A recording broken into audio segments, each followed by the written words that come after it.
தொக்கு செய்ய முதல்ல ஒரு மசாலா ரெடி பண்ணலாம். அதுக்கு கொஞ்சம் பெருஞ்சீரகம், சீரகம், கொஞ்சோண்டு கசகசா, கொஞ்சோண்டு எள்ளு, வறுத்த வேர்க்கடலை எடுத்திருக்கேன். முந்திரியும் எடுத்துக்கலாம். முந்திரியை விட பாதாம்னு கொஞ்சம் டேஸ்ட் கொடுக்கும். அதனால் ஒரு 4 பாதாம்.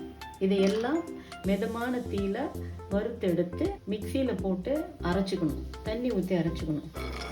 மிக்சியில் போட்டு தண்ணி ஊற்றி அரைச்சிட்டு வந்துக்கலாம். வெந்தயக்கீரை தொக்கு.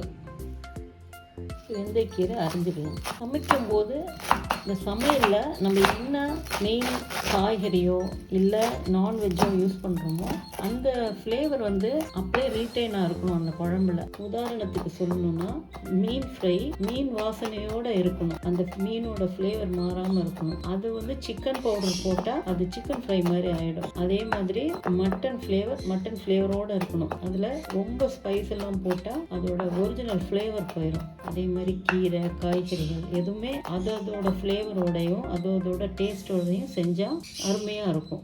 ரீஃபைண்ட் ஆயில் கொஞ்சம், தேங்காய் எண்ணெய் கொஞ்சம், பூண்டு நல்லா பொரியணும், சின்ன வெங்காயம் கொஞ்சம்,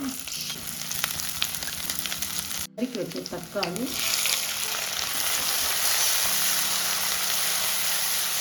கொஞ்சம் மஞ்சள்தூள். தேங்காய் எண்ணெய் போடும்போது நல்ல ஃப்ளேவர் கிடைக்கும். ஆனால் இது வெறும் நல்லெண்ணெயில் செய்யக்கூடாது. நல்லெண்ணெய் செய்யும்போது நல்லெண்ணெய் கொஞ்சம் சிறு கசப்பு இருக்கும். அதனால ரீஃபைண்ட் ஆயிலில் நம்ம செய்யணும். வெந்தயக்கீரையை போட்டுக்கணும். இது நல்லா வதங்கணும். வெந்தயக்கீரை நல்லா தண்ணியெல்லாம் ஒட்ட வதங்கிடணும். நல்லா வதங்கட்டும். தண்ணியெல்லாம் நல்லா போகட்டும். அது வரையும் நல்லா கிண்டலாம். தக்காளி நல்லா இதிலே வதங்கட்டும். பிளெயின் மிளகாத்தூள் போடுறேன். தேவையான உப்பு. அந்த மிக்ஸியே போட்டாச்சு அந்த கலவையை. தண்ணி ஊற்றலாம். மூடி வச்சிடலாம். தொக்கு நல்லாவே ரெடி ஆகிடுச்சு. இது சாதத்தில் போட்டு சாப்பிட்றதுக்கு ரொம்ப பிரமாதமாக இருக்கும். மணக்க வெந்தயக்கீரை தொக்கு ஆகிடுச்சு.